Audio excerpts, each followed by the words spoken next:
Well, look what's happened.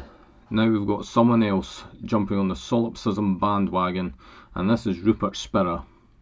So I saw this post from him today. It says, "Infinite awareness never ceases being infinite awareness in order to become a finite mind. It just colours itself with its own activity and appears to limit itself. There is just awareness and the colouring of awareness, but never the absence of awareness, nor the existence of any other mind or self." So, yet again, it is just my mind here.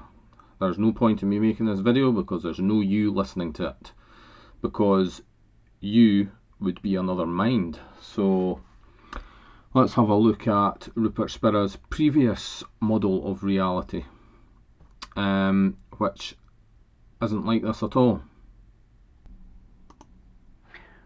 Well, a solipsist is someone who believes only my finite mind exists.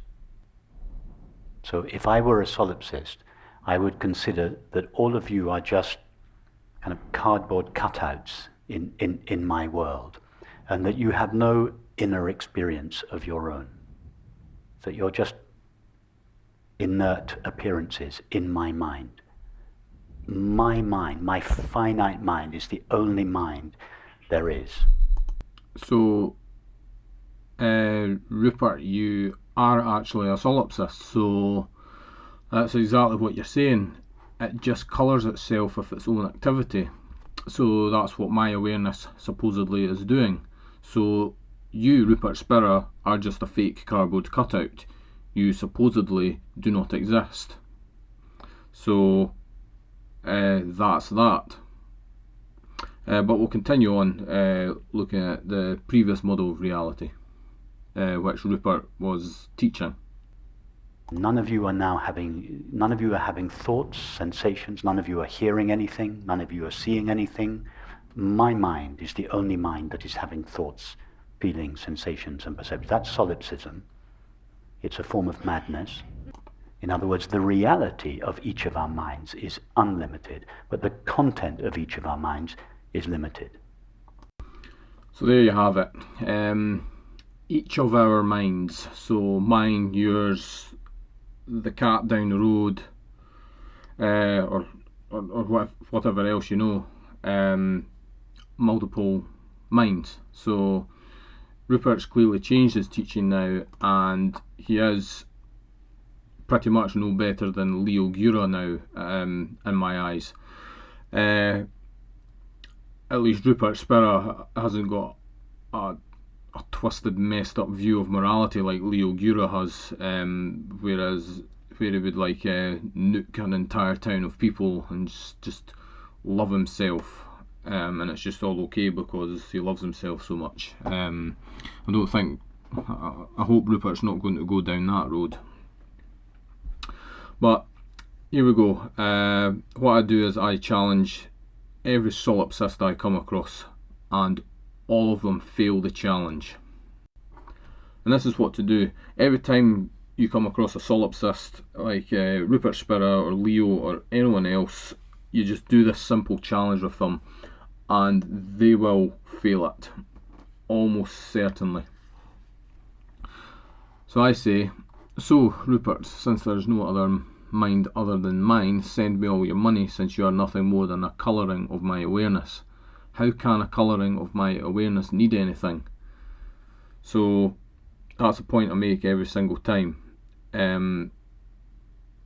If Rupert really is just this colouring of awareness,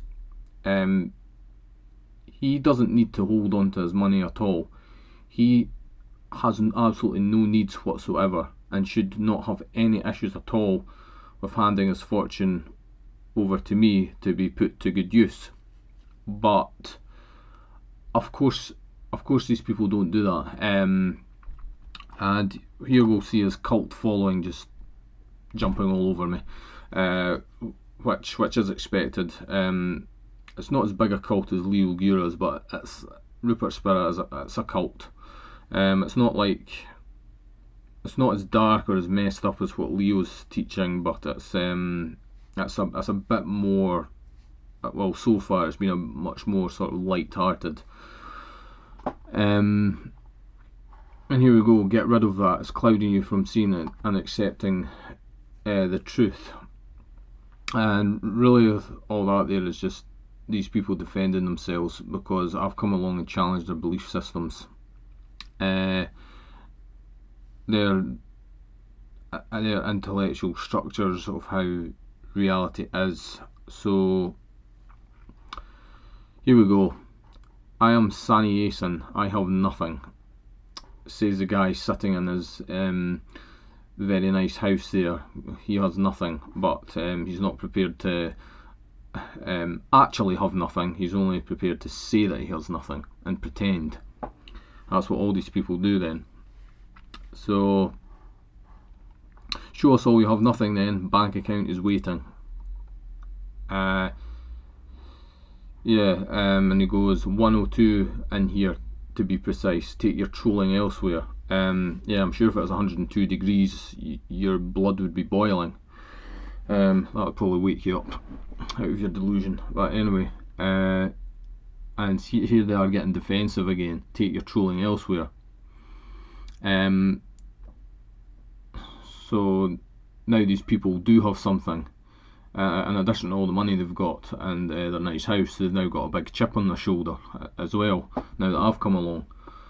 And here we go, we always get this, it's not your mind, it's just mind. Well, it doesn't really matter, it's the only mind it is, so I might as well claim it, you know. It is mine, since supposedly, according to all you people, it's just me here. But none of you are prepared to show how selfless you all are by letting go of all your attachments to your money and your possessions and giving them all over to me, because I'm the only one who can need them or use them, you know. Anyway, and here they go, they just start attacking. You haven't even reached mental maturity yet, just take your limbic system dominated trolling elsewhere. So that's his limbic system firing up and defending his spiritual belief system. That's all that is. So Pandit is just another hypocrite. And that's what I've done there. I've turned them from nothing into the human primates they actually are, yet again. So this guy Conrad, actually, I think he's got one of the best ways of thinking about this that I've ever seen. So he says, demonstrate objects are just awareness, if not, your assumption is dismissed. So for me and a vast majority of people who are actually honest with themselves about their experience, awareness and the objects of awareness are two separate things. So you're aware of the tree outside, you're aware of the smell of burning two-stroke or whatever, you're aware of stuff. The awareness and its objects are two different things. They're not just one thing. That's pretty obvious. So if you think about when a baby is born, it doesn't form that distinction yet. The distinction that exists in reality. So for everyone who's perceiving the baby, they can see that, well, there's the baby and there's like some other object in the room which the baby's separate from and stuff like that, but the baby has not yet recognised those distinctions in reality. They're pretty much a blank canvas when they come into existence. And I think that's what happens on psychedelics.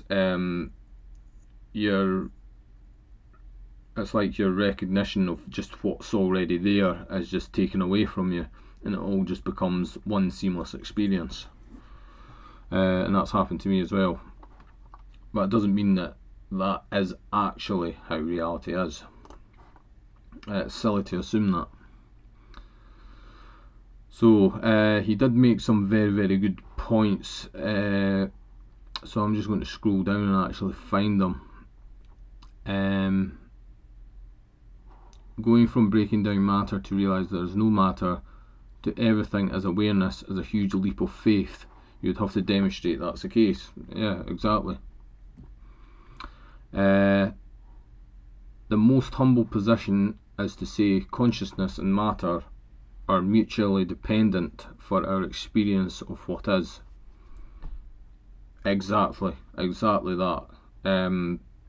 That's so good that even I couldn't have thought of that. So that's a brilliant point right there. Let's see what else we have. The matter first paradigm doesn't explain consciousness. That's an assumption. We still don't know yet. Can you show we consciousness can exist without being a brain present? So again, science doesn't make the mistakes that these non-dual solipsists make. Science is all about rigorously testing stuff, seeing how it's true. The scientific method, basically. I'm not going to explain the whole scientific method, but it never allows itself to make ridiculous assumptions. It's always prepared to admit that it doesn't actually know for certain, and there's a lot of humility in that. So yeah, one must be humble in the knowledge we don't know. That is the wisdom science provides. There's a lot of wisdom in science, and these people seem to gloss over that a lot. And again, it's just that we don't know. Your other assumption you can't back up is also that time is finite. Scientists, when measuring the singularity prior to the Big Bang, realised time may have existed still prior to the event. We just don't know yet. So we'll go down further because there were some other very, very good points, and he just made the same point as me. My position is that experience is both subject and object. Our experience cannot happen without a brain, and without consciousness. That's all we know. Like I said, humility goes a long way. It brings me back to a ridiculous statement Leo once made in his psychedelics video. I'm only going by memory here. He said something: can you imagine what life would be like if you were a beer bottle, and what your views on society would be then?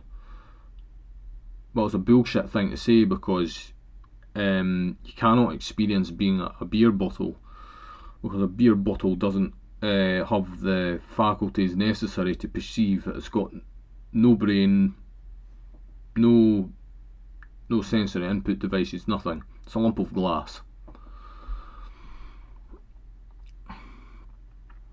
And you too, you must accept the possibility that what you think is wrong or mistaken. It's not why you think I am. I understand very much, not just theoretically but experientially, what Vedanta teaches. I understand the self and I intuit the truth in spirituality, but one must be wary also. Here's another thing these spiritual people do. You have to empty your cup first. Basically, you have to brainwash yourself, and that's how brainwashing works also. See, he's got him by the short and curlies, basically. Conrad knows how to keep a good head on his shoulders and not get sucked into the bamboozle like I did 2 years ago. Right, and here's another one that I agree with, that I've experienced as well.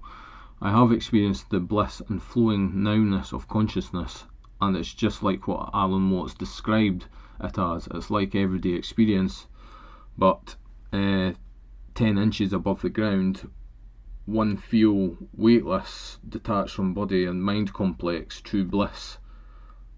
That is the self-consciousness that all I am sure of. Everything else is just assumptions, beliefs. So that's I've experienced that as well. Anything else is just assumptions and beliefs. So that's what's going on here. with these spiritual people. In fact, they make a lot more assumptions about consciousness than science seems to. Science is humble enough to admit that it doesn't actually ultimately know yet. That it hasn't seemed to have cracked the mystery. And that's why I think science is the ultimate method, because it cannot be trapped, and it doesn't make these silly mistakes and get and then say this is absolutely true without evidence, without testing it.